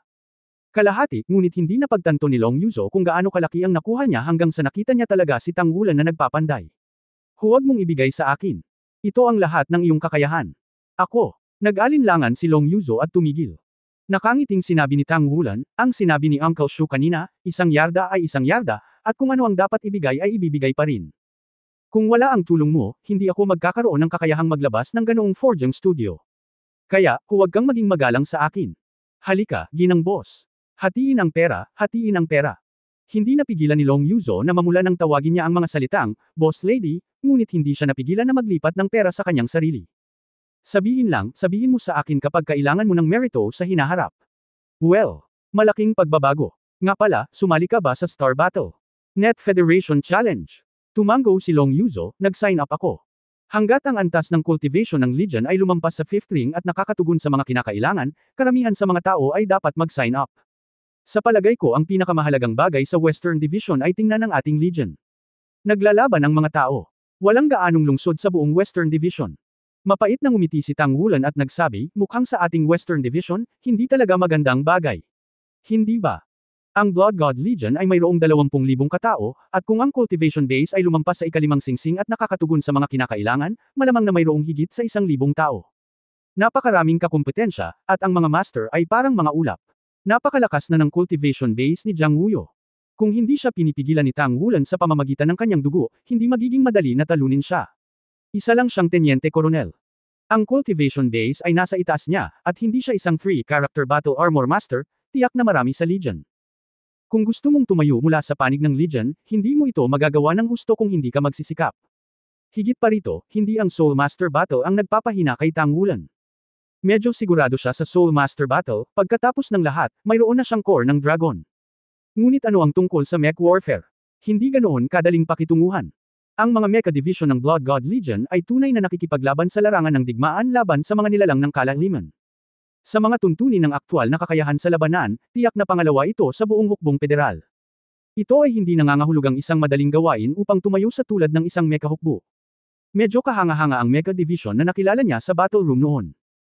Kung hindi dahil sa pagiging hindi pamilyar sa sarili niyang kakayahan, hindi siya magiging ganoon kadaling talunin ang kalaban kung sumugod siya ng husto. At ang mga mecha division na haharapin pagkatapos ay magiging mas malakas kaysa sa iba. Ito ay tiyak na mas mahirap kaysa sa Soul Master labanan, dahil kapag ang mecha ay nasira, ito ay masentensyahan ng pagkatalo. Isipin mo, masakit talaga. Sumali ka rin. Tanong ni Long Yuzo. Oo. Nag-sign up din ako. Sinabi ni Long Yuzo, kung gayon, gusto mo akong makilala, ano ang dapat mong gawin? Nagulat si Tang Wulan, hayaan mong kumapit ka sandali. Tinapakan ni Long Yuzo ang kanyang galit na paa, ano ang ibig sabihin ng paghawak sa akin sandali? Dapat ka na lang sumuko. Si Tang Wulan ay mapait at mapait na ngumiti, paano ang pagiging bukas, patas at katarungan ng laro?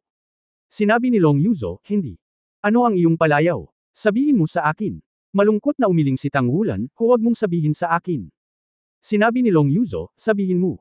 Ilang beses na pumihit ang paa sa kanyang paa. Walang magawang sinabi ni Tang Wulan, ang pangalan ko ay Xiao Tang. Ngumiti si Long Yuzo, ang pangalan ko ay Xiao Shu. Well, alam mo na kung ano ang gagawin kapag nakita mo ako. Ako, may misyon ako. Kung hindi ka maging kwalipikado para sa misyon ng Blood God Camp, mapapatalsik ka sa Blood God Camp. Si Tang Wulan ay tiyak na hindi man lang kumukurap ang kanyang mga mata kapag nagsasalita tungkol sa walang kaparirikon. Natigilan sandali si Long Yuzo, talaga. Mataimtim na sinabi ni Tang Wulan, syempre totoo. Ngumuso si Long Yuzo, kung gayon, huwag mo akong hawakan. Okay, alis na ako, nandito ka pa ba? Tumango si Tang Wulan, magsasanay ako saglit. Sa sandaling lumipas ang 2 araw, nag-aral si Tang Wulan ng ilang kaalaman sa mecha at nakatapos ng ilang trabaho sa pag-forging bilang karagdagan sa kanyang normal na pagsasanay. Kung tutuusin, may iilan pa rin na nakakaalam na siya ay isang banal na manggagawa, at tinatanggap lamang niya ang trabaho sa antas ng pagpapanday ng kaluluwa ngayon, at talagang wala masyadong tao ang naghahanap sa kanya upang pandayin. Mabilis na kumilos si Shu Wei Tao, at nakahanap ng lugar para sa kanya kinabukasan, at inilipat ang forging platform at natapos ito. Isang pribadong espasyo na may eksklusibong bodega sa tabi nito. Sa nakalipas na 2 araw, nag-login din si Tang Wulan sa Star Battle. Net isang beses sa isang araw. Pagkatapos ng pagpaparehistro, inabisuhan niya siya ng partikular na oras ng laro noong siya ay nag-login, at kailangan niyang mag-log-on sa battle. Net sa loob ng tinukoy na oras. Ang laro niya ay mamayang gabi, alas 8. Hindi ko alam kung bakit, sa pagsali sa Star Battle. Net Federation Challenge na ito, medyo mas nasasabik ang mood ni Tang Wulan kaysa noong lumahok siya sa Star Luo Empire. Marahil ito ay dahil ito ay isang federal na laro. Ang kakaharapin niya ay ang pinakamalakas na kalaban sa ibaba ng title Dao Luo level ng Federation. Walang alinlangan, pinahintulutan siya ni Shai na lumahok sa kompetisyong ito, na siyang pinakamahusay na pagsasanay para sa kanya. Noong nasa Shrek Academy ako, itinaguyod ko ang aktwal na labanan upang pasiglahin ang potensyal. Sa larong ito, ang aktwal na labanan ay maaaring magbigay ng buong laro, huwag mag-alala tungkol sa pananakit sa kalaban. Matagumpay na nakalog-in ang Star Battle. Net, maligayang pagdating, Xiao Tang. May 30 minuto pa bago ang oras ng iyong laban. Mangyaring pumunta sa Soul Master Battle Zone at hintayin kaagad ang laban. Pumasok si Tang Wulan sa tamang oras, at kaagad pagkatapos mag-log-in, nagkaroon ng electronic sound notification. Siya ngayon ang unang elimination round ng Soul Master Challenge sa Western Division. At bukas ay ang elimination round ng Mecha Challenge. Isinasaalang-alang ng ganitong uri ng sistema ng kompetisyon ang mga kasamahan na nag-uulat sa mga kalahok sa magkabilang panig upang masuray-suray ang oras. Maikli pa rin ang dating hula ni Tang Wulan sa kabuuang oras para sa kompetisyong ito.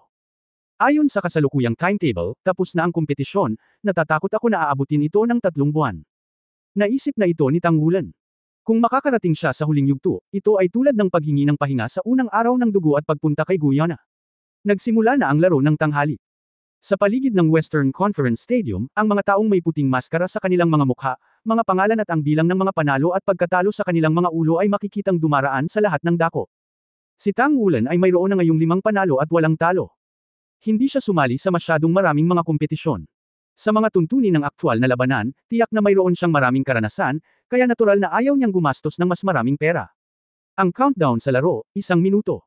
Sa wakas ay oras na para sa laro. Huminga ng malalim si Tang Wulan. Bago pumasok sa Star Battle. Naayos na niya ang kanyang estado sa pinakamahusay. Ang gintong liwanag ay kumislap, at nagkaroon ng twist sa paligid niya. Sa susunod na sandali, nasa stage na siya. Sa tapat, may isang kalaban na may kaparehong puting maskara sa kanyang mukha, ngunit laking gulat ni Tang Wulan. Nang dumating ang opisyal na laro, hindi ipinakita ng kalaban ang kanyang pangalan, na halatang isang uri ng proteksyon para sa kanyang pagkakakilanlan.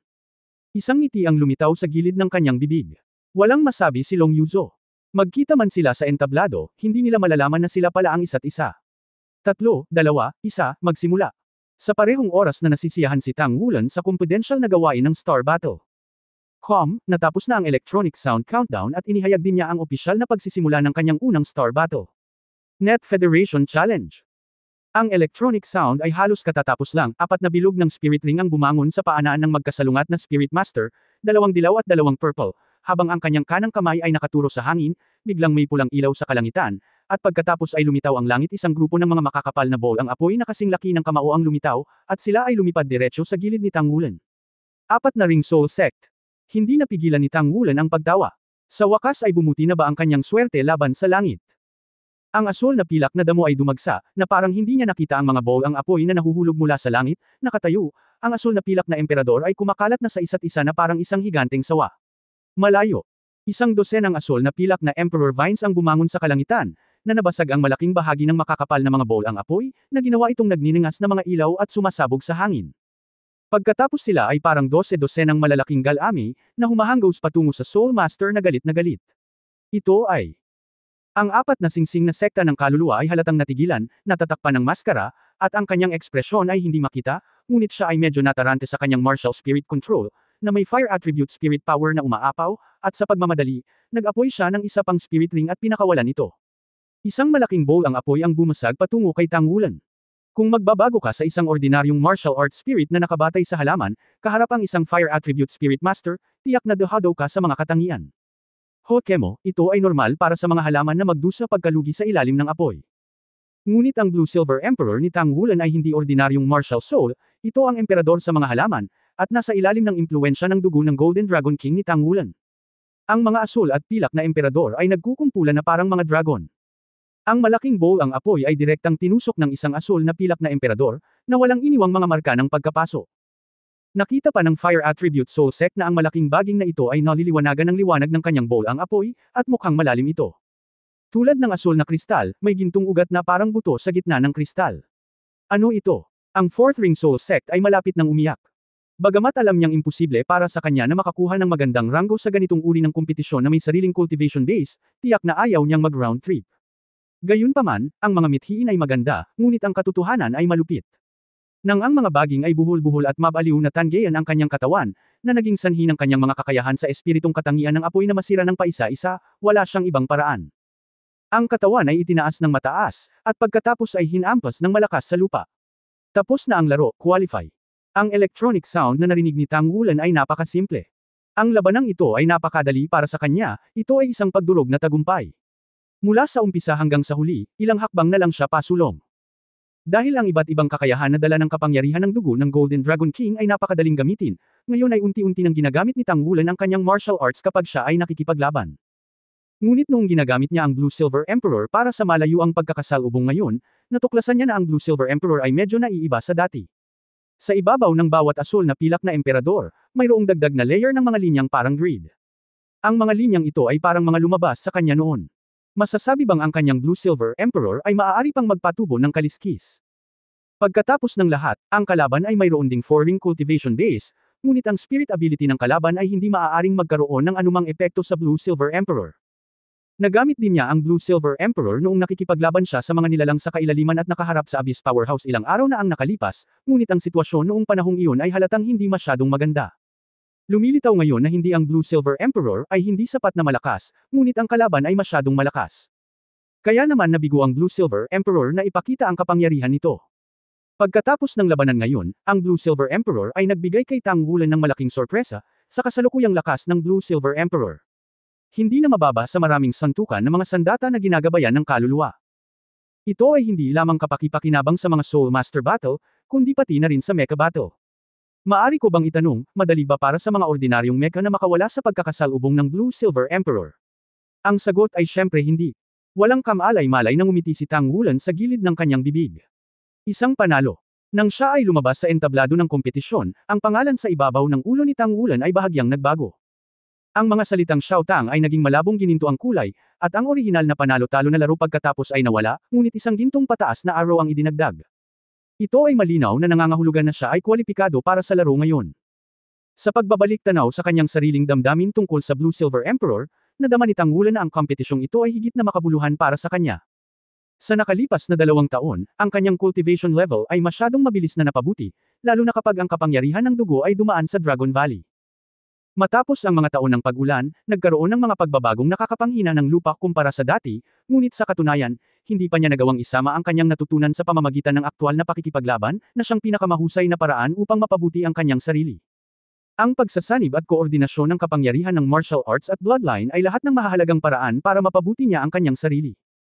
Ang lakas ng kapangyarihan ng kaluluwa at linya ng dugo, na nakapatong sa isa't isa, ay ang pinakamalaking bentahe ng sarili. Lihim na nagpasya si Tang Wulan na kailangan niyang gumugol ng mas maraming oras sa paglinang ng soul power kamakailan. Siya ay may mahinang pakiramdam na sa sandaling makumplito na rin ang kanyang kaluluwa, may mangyayari sa pagitan nito at ng Dragon Core na magdadala sa kanya ng mga sorpresa.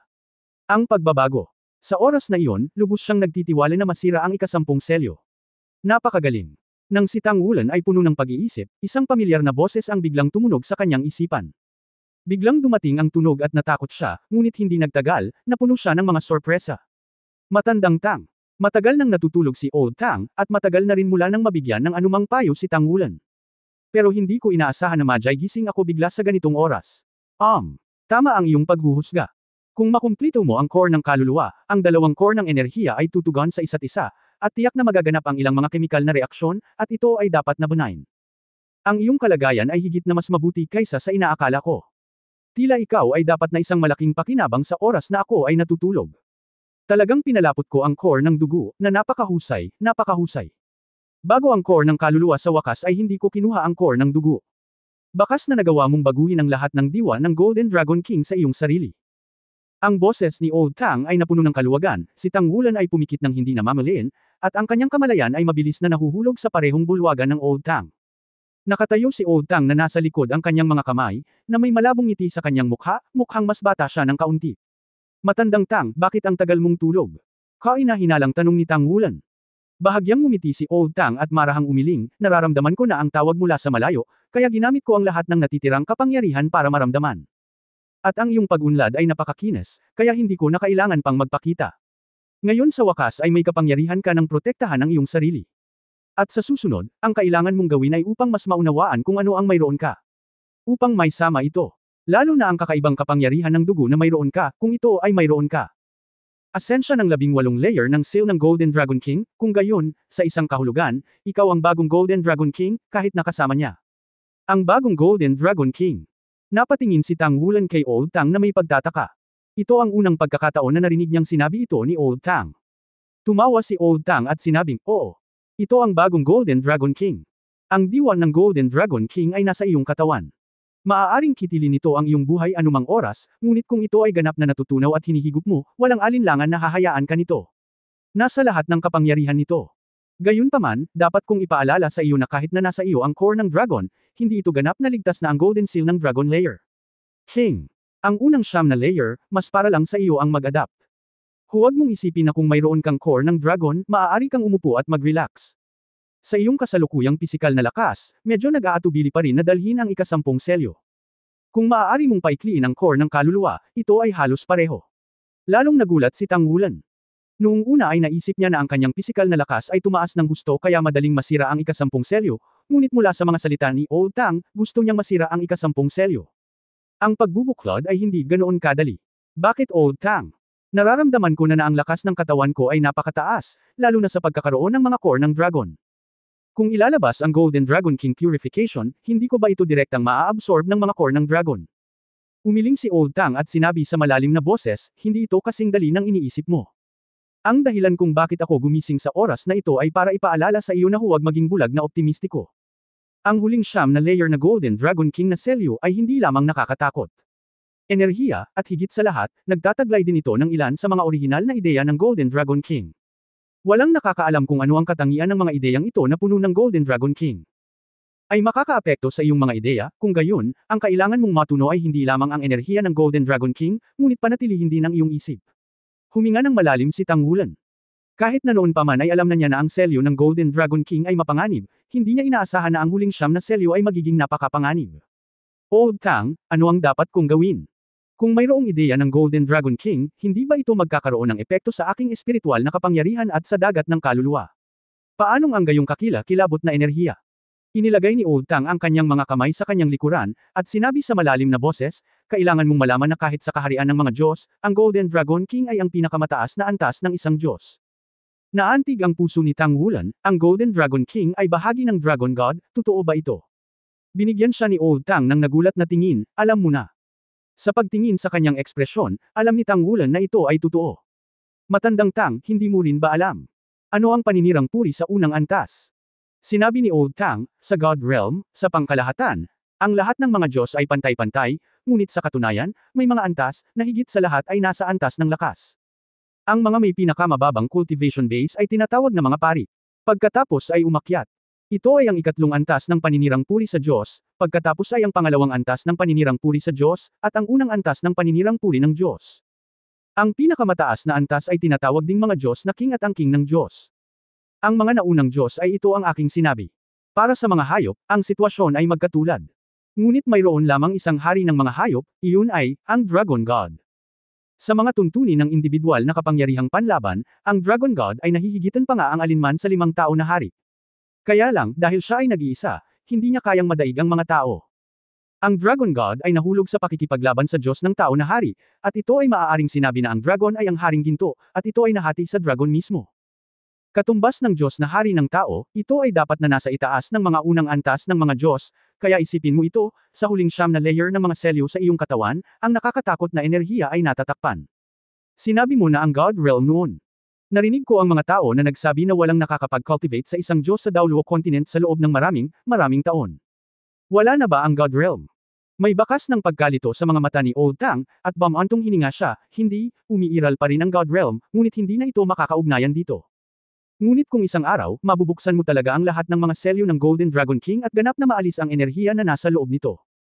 Sumipsip, sa oras na iyon, magkakaroon ka ng kakayahang magbukas ng kaharian ng Diyos at bumalangkas ng mga patakaran ng kaharian ng Diyos. Huminga ng malalim si Tang Wulan.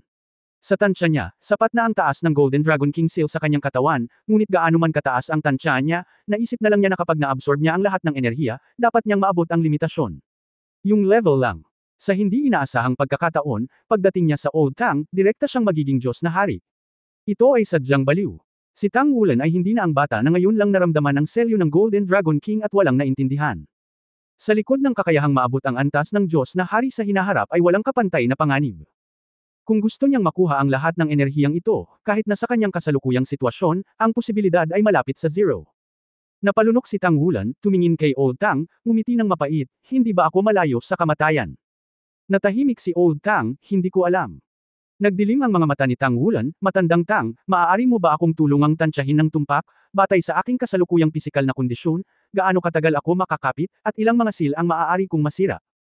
Umiling si Old Tang, hindi kita matutulungang kalkulahin, dahil nalampasan mo na ang aking orihinal na hula. 21 taong gulang ka na ngayong taon, ngunit ang kapangyarihan na mayroon ka ngayon ay batay sa aking orihinal na paghatol. Maaabot lamang ito sa edad na 5. Ang 12 layer na selyo ay ang limitasyon ng sangkatauhan.